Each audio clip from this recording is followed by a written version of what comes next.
Welcome to the deep dive.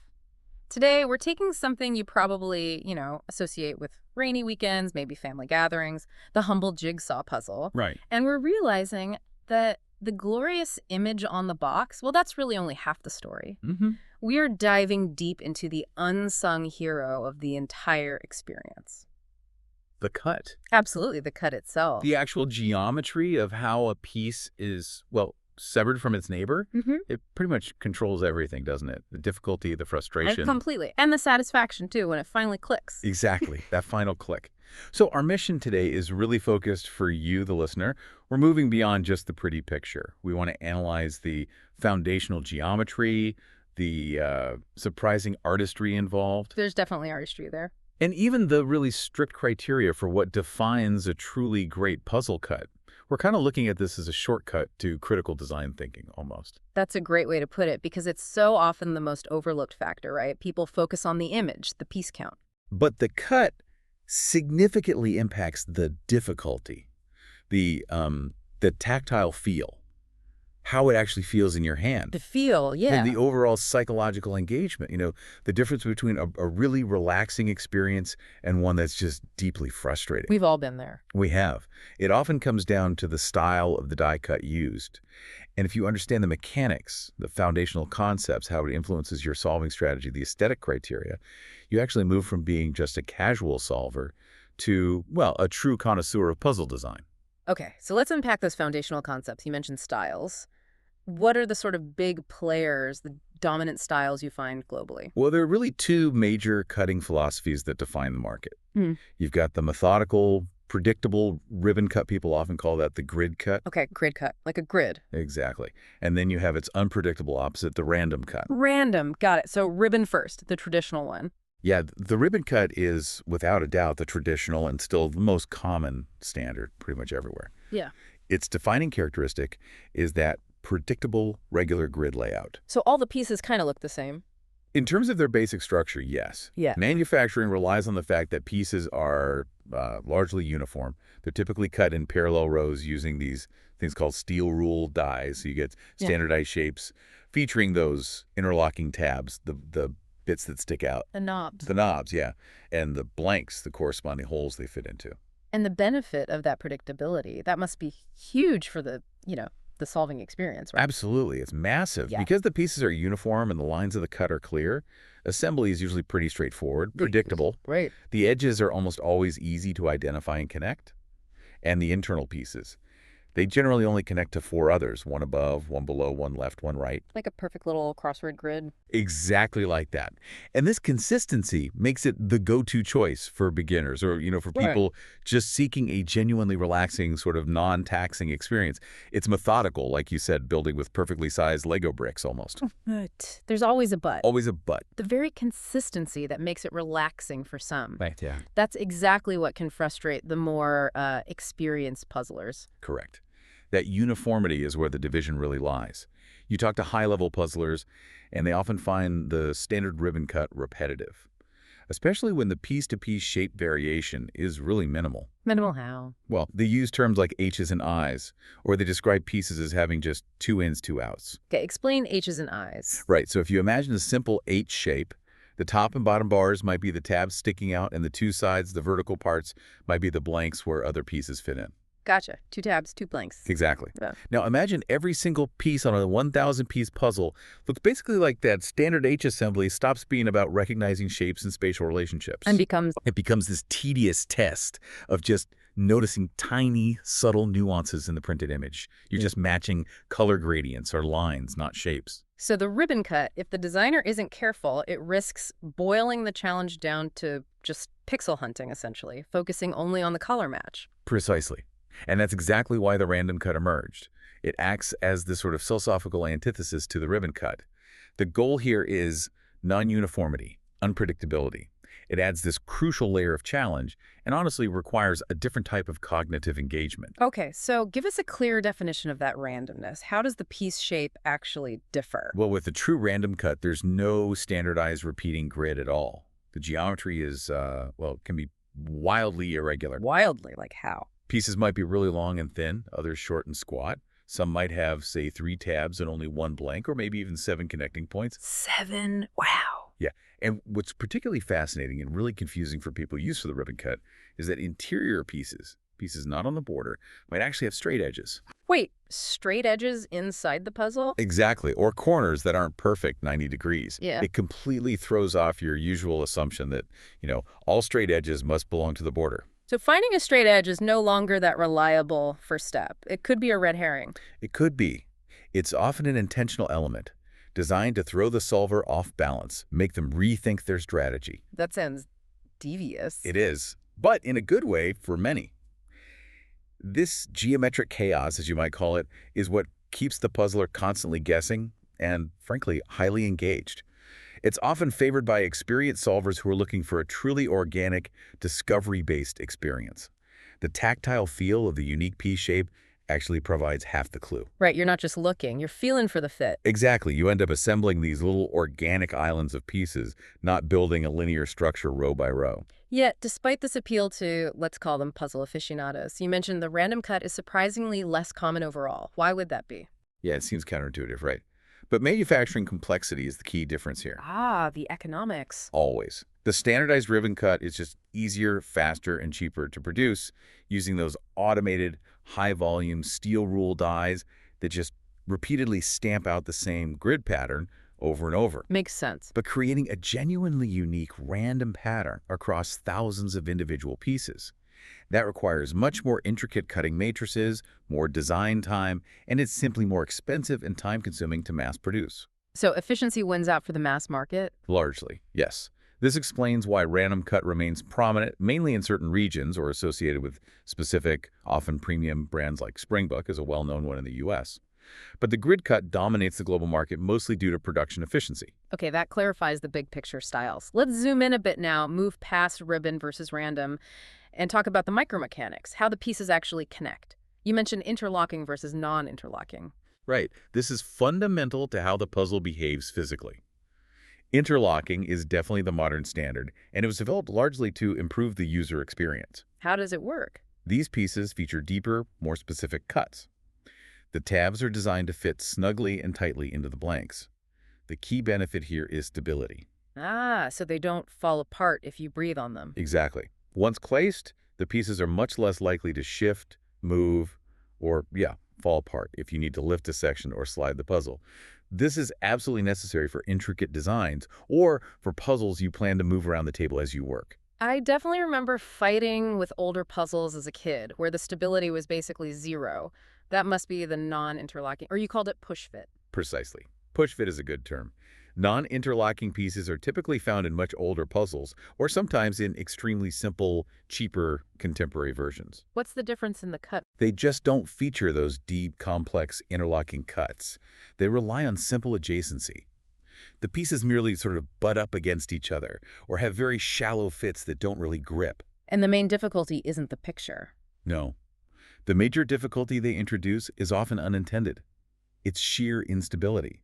You're not just fighting the image complexity, you're constantly fighting the physical tendency of the solved sections to shift, buckle, or just fall apart. You're fighting gravity as much as the puzzle design. You really are. Yeah. And that instability is a real barrier to relaxation and enjoyment, which is exactly why interlocking pieces became the industry standard. People want the challenge in the image, not in keeping the thing together. Okay, let's unpack this then. We've got the style ribbon or random and the connection interlocking or not. How does this actually play out when you sit down to solve? How does the cut fundamentally direct your strategy? This seems key for efficiency. Oh, it's absolutely the strategic blueprint. When you're faced with a traditional ribbon or grid cut puzzle, that geometric consistency we talked about naturally guides you toward a very methodical, often line-by-line approach. Right. Find the edges, build the frame, then work inwards row by row or column by column. Exactly. You identify the distinct vertical and horizontal lines of the cut itself, and you use them to build outward in predictable sequences. People often tackle an entire row or an entire column at a time. The predictability of the piece shape allows you to focus almost entirely on the image detail, because you already kind of know the orientation and connectivity requirements for each piece. That structural reliance on lines, That sounds completely useless in the random cut world. Utterly, completely useless. Yeah. If you try to build sequentially in lines with the random cut puzzle, you're just going to get frustrated and probably fail. Because the next piece in a line, quote unquote, might have a completely different size, shape, and orientation than the piece right before it. So what do you do? The random cut strategy really demands a sectional approach.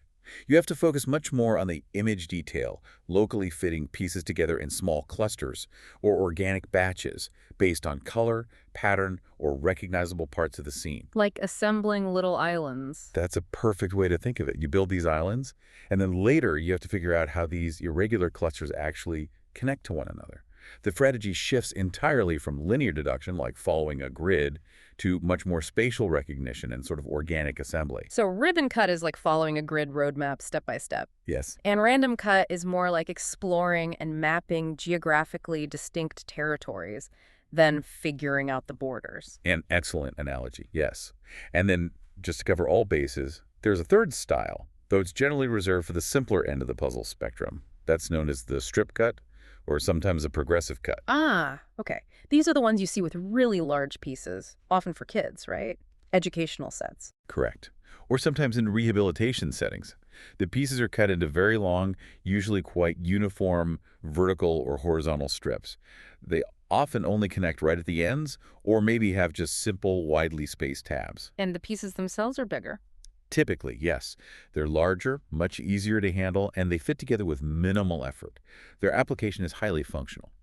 They exist primarily to help young children, or perhaps individuals with motor skill challenges, develop dexterity, and also to provide a swift, positive sense of accomplishment. So the cut isn't about image challenge there. Not at all. The cut is designed purely for swift assembly and tactile development. The complexity is deliberately minimized. Okay, so now we make the jump. We've covered the functional geometry, the basics. Oh, Let's talk about where the cut becomes true artistic execution, where it stops being just a mechanical separator and becomes an aesthetic choice in itself. And we have to start with the really delightful ones, whimsy cut puzzles. Whimsies. Yes, they're wonderful.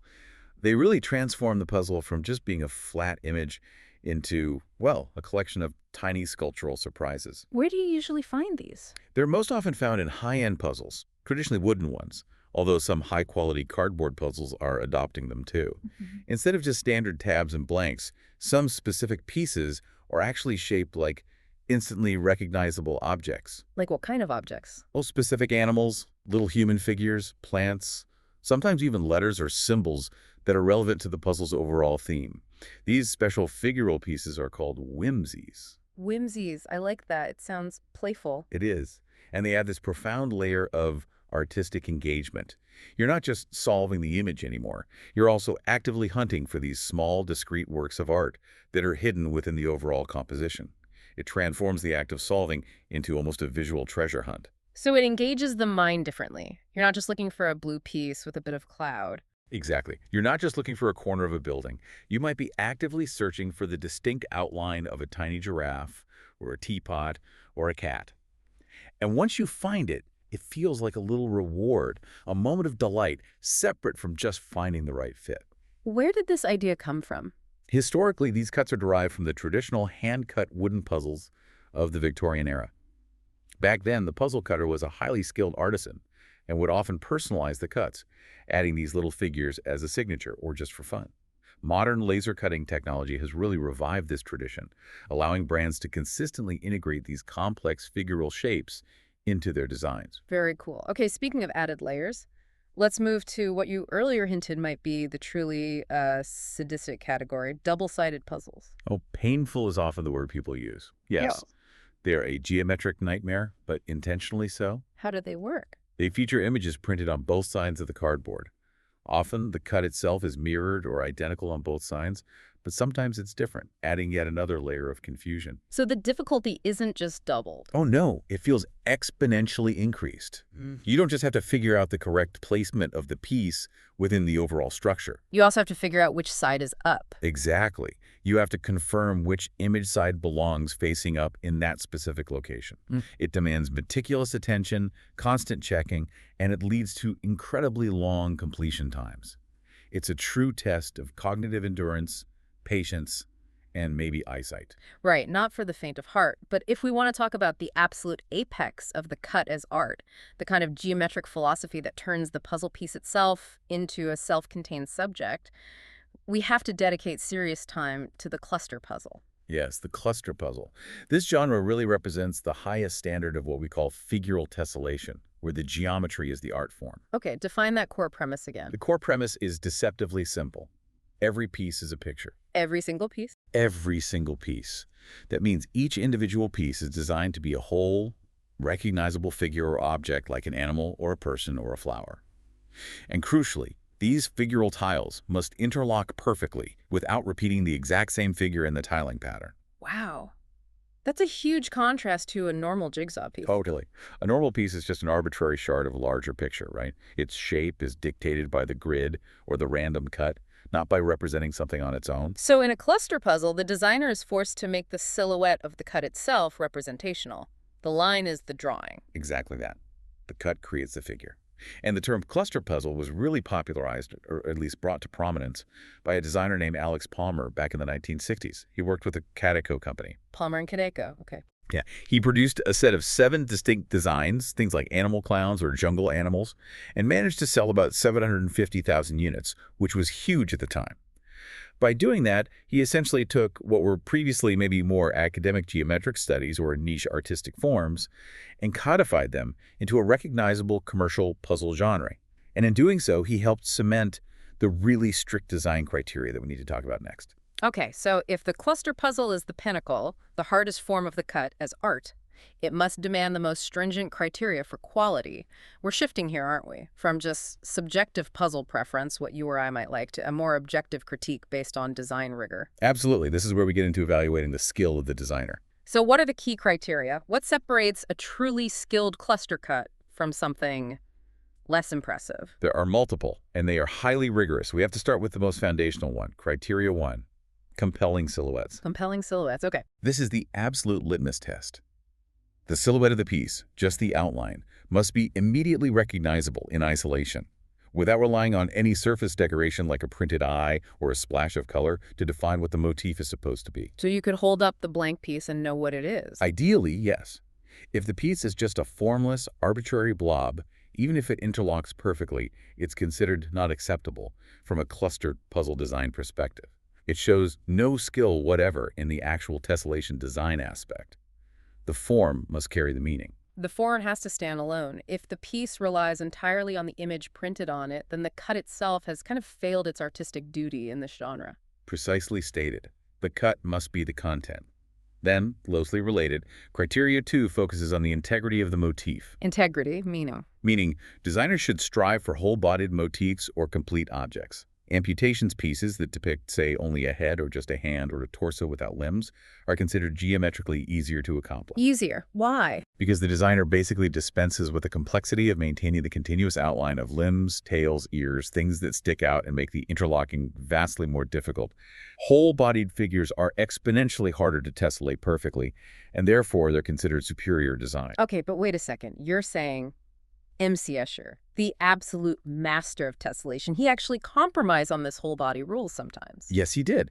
In his 2 most famous attempts at this specific cluster genre, plain filling a first, which used bird motifs, and plain filling the A with fish motifs, he utilized this amputation compromise. Yeah. Some figures are essentially just heads or partial bodies. Wow. It really underscores just how incredibly restrictive the geometry is when you're attempting a perfect fit while preserving a complex whole figure. Maintaining the complete integrity of the outline for every single component is just, well, almost impossibly difficult. That is a staggering realization. Okay, related to integrity then is criteria 3.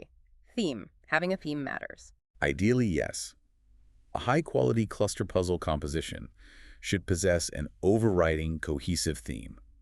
A set of related subjects, maybe all animals from a specific habitat like Noah's Ark or a nativity scene, or all cats or all rabbits. Why is theme important? Because arbitrary motifs, say, mixing a rabbit with a space rocket and a medieval helmet, even if they tessellate perfectly, can jar against the senses, as one critic put it. It lacks conceptual harmony. High-quality thematic puzzles are significantly more difficult to accomplish purely because of the added restrictions placed on the figure designer. You can't just pick any shape that fits. It has to fit and belong to the theme. So successful execution of a theme is highly praiseworthy. Okay, now we get to the real core science bit, I think. Criteria 4, technical perfection, or tight interlocking. This relies entirely on that mathematical principle, right? Tessellation. This is absolutely fundamental to all high-quality puzzles, but it's utterly critical here. The puzzle must have absolutely tight interlocking without any noticeable gaps, overlaps, or large open spaces between the pieces. The wiggle room. Exactly. No wiggle room. Tessellation, in this specific context, requires what's called the double contour purpose. Double contour purpose, break that down. Okay, think of the line, the cut line, between two adjacent pieces. In a true cluster puzzle, that single shared boundary line must simultaneously define the outline of motif A and, at the very same time, define the corresponding outline of motif B. It has to perform a double duty along its entire length. That is beautifully efficient, like a perfect visual and mathematical constraint working together. It is, and Yep. any excessive wriggle room, any large open spaces, or even slight overlaps completely destroys that double contour purpose. It's seen as the designer basically taking liberties, failing to execute the extremely precise geometry necessary for a true, tight, tessellating fit. The pieces must lock, yes, but the negative space they create around them must also conform perfectly to the shape of the neighboring figure. Okay, moving to the visual aspect again. What about criteria 5, the style of portrayal? How the figures are actually drawn. Right. The artistic style used to depict the motif must make the figure readily identifiable at a glance. This is important. What's the ideal style then? Well, we often use Escher's general approach as the exemplar here, something that's balanced, clearly defined, but neither hyper-photorealistic nor overly minimal and abstract. Why does photorealism fail? That seems counterintuitive. Photorealism often fails this test because the excessive detail, complex shading, textures, subtle color shifts tends to blur the defining boundary line between figures. The eye struggles to separate one figure cleanly from its neighbor when there's too much internal detail near the edge. You risk losing the identity of the piece as a discrete subject, even if the silhouette is okay. Interesting. Okay, what about the final aesthetic criteria? You mentioned orientation and size. Yes. Criteria 6 relates to orientation. It suggests that aesthetically, upright motifs are generally preferred over a disorderly collection where figures are tumbling upside down or sideways in various orientations. Why the preference for upright? It's argued that randomly oriented figures can jar against the senses. It feels chaotic. Escher himself was famously resistant to using inverted motifs in his own tessellations. He apparently considered them absurd visually. It violates the natural visual expectation of the solver, how we expect to see animals or people. Exactly. And finally, criteria 7 relates to quantity. Basically, a large number of motifs in the composition may be arbitrarily set at 20 to 30 pieces, with perhaps 10 being a bare minimum is considered more praiseworthy, all other things being equal. Just because it's harder to do. Precisely. Achieving high quality across a larger composition, maintaining all these other criteria for more pieces, is simply a far greater geometric and artistic challenge than doing it successfully with just a handful of figures. Okay, so we now have this rigorous 7-point checklist, compelling silhouette, whole body, thematic coherence, tight tessellation, clear style, upright orientation, and quantity. This really moves us into true critical analysis of the cut itself. It does. It gives you the tool to appreciate the skill involved. And here's where, for me, it gets really interesting. We tend to credit Alex Palmer in the 1960s with popularizing, maybe even inventing the commercial cluster puzzle. But you're saying the core concept, these interlocking figures, it seems to be this kind of inevitable mathematical geometry that humans just keep stumbling upon independently across different times and different places. The historical lineage is absolutely complex and utterly fascinating when you dig into it. We could actually see a potential forerunner in composite animal art originating way back in the Islamic world around the 14th century. The 14th century, wow. Like what? There's a stunning example held in the Topkapi Saray Library in Istanbul.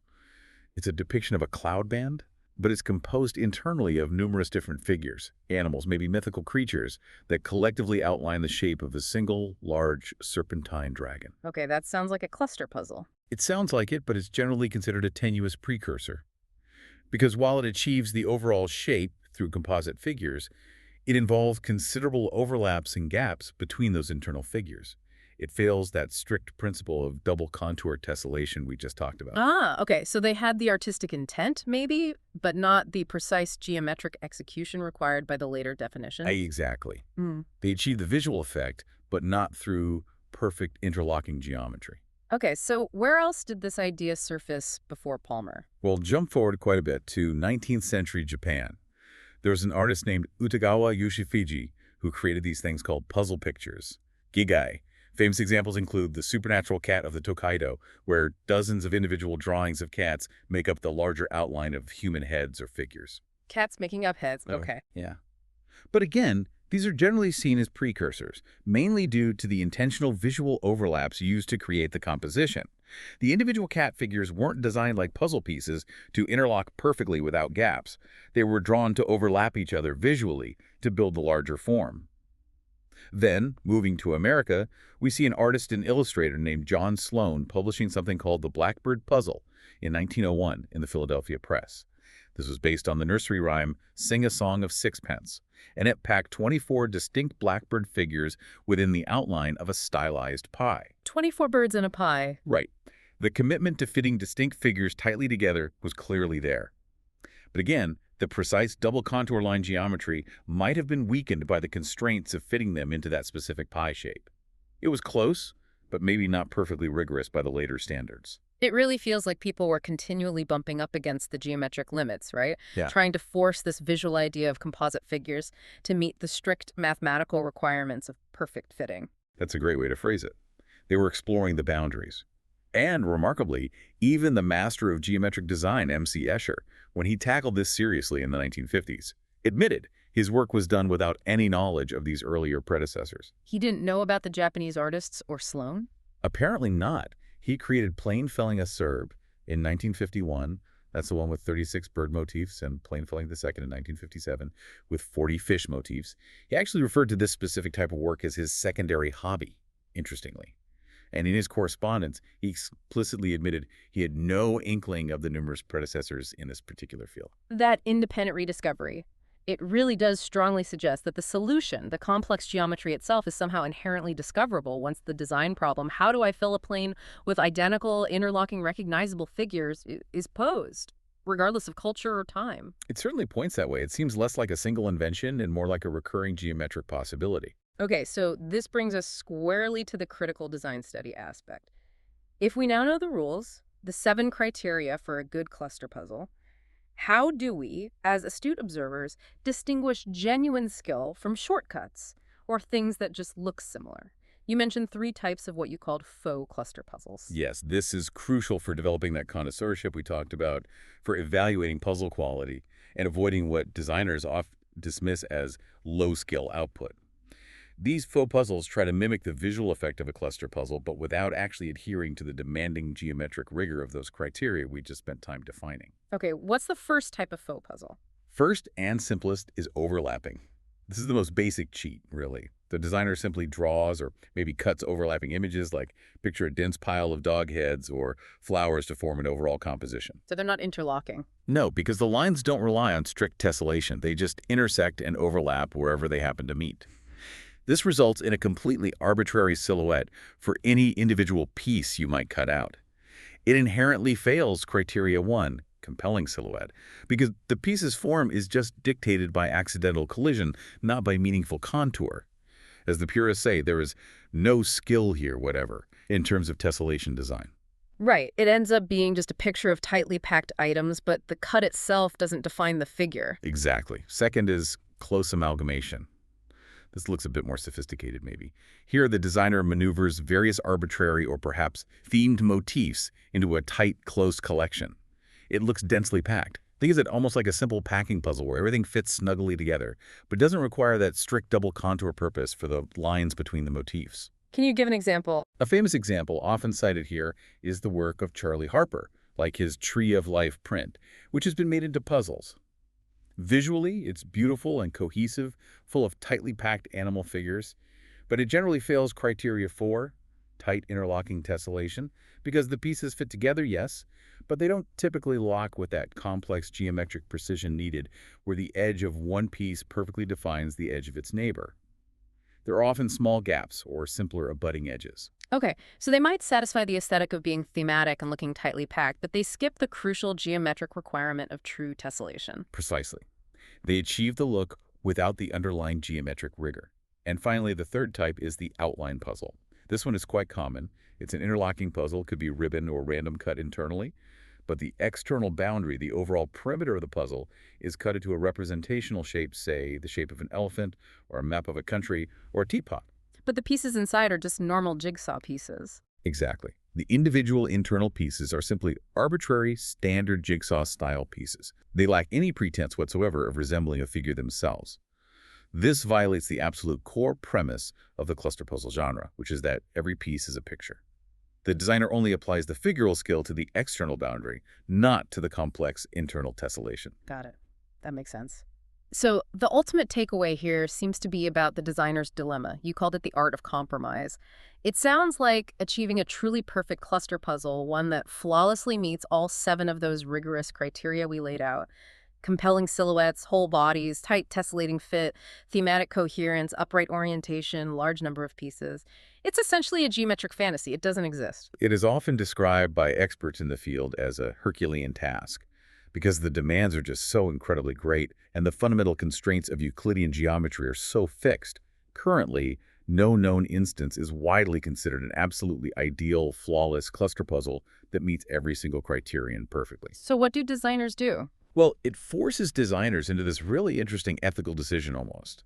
They have to decide about bending the rules slightly, making strategic compromises in order to serve the ultimate artistic goal, which is usually recognizability of the figure. This is sometimes referred to using the Orwell analogy in design circles. The Orwell analogy, how does that apply? The idea comes from George Orwell's rules for writing, where the final rule is essentially break any of these rules sooner than say anything outright barbarous.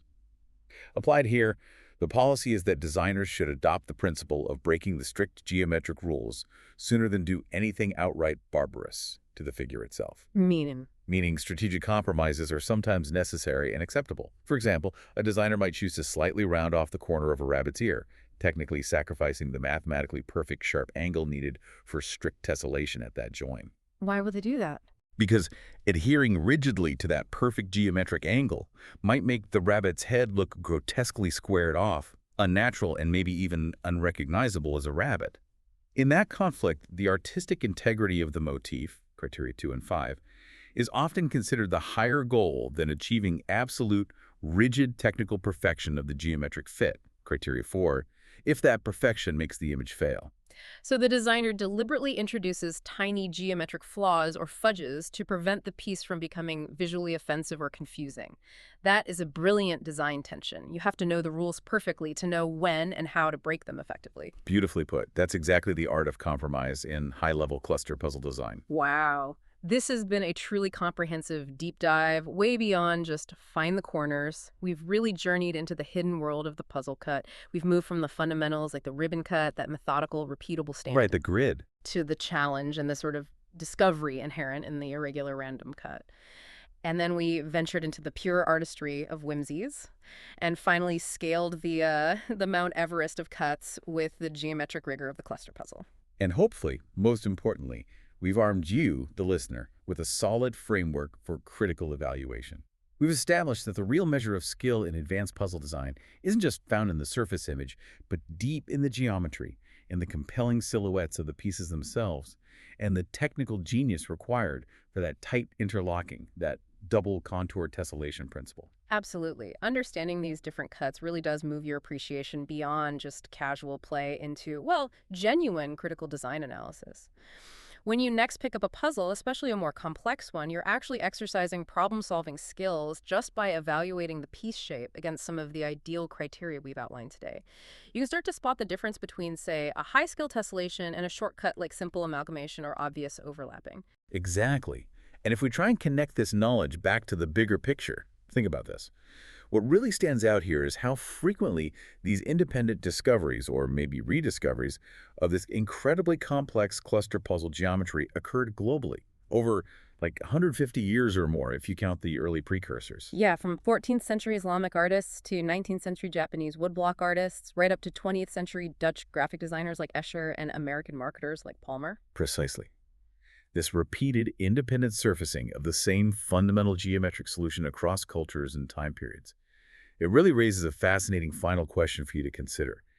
Is the cluster cut, this idea of complex, recognizable figures interlocking perfectly, Is it perhaps an inevitable mathematical geometry, something that humans are almost destined to uncover again and again, regardless of culture or geography, simply by exploring the fundamental limitations and possibilities of filling two-dimensional space?